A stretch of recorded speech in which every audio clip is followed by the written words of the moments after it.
Igel anfibio bat da, berde osizka bere gorputzeko kolorea. Igelak 3.800 arraza du, eta guztiak desberdinak dira. Txikiak, handiak, argalak, lodiak, buruan begi handiak ditu. Mihian oso handia eta luzea du. Ez du buztanik eta azal leuna dauka. Bi hanka luze dauka jauzi egiteko balio zaio eta oso ikusgarriak dira. Zerratatsuak dira batez ere gauean. Mihiaren bidez harrapatzen du bere janaria. Orojalea da denetarik jaten duelako, adibidez. Haragia, belarra, intsektuak. Lehorrean eta uretan jauzi handiak egin ahal ditu.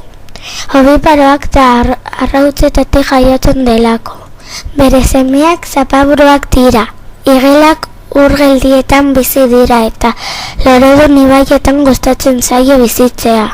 Bitxikeria. Guk gizakiok igelen hankak jaten ditugu eta oso gozoak dira.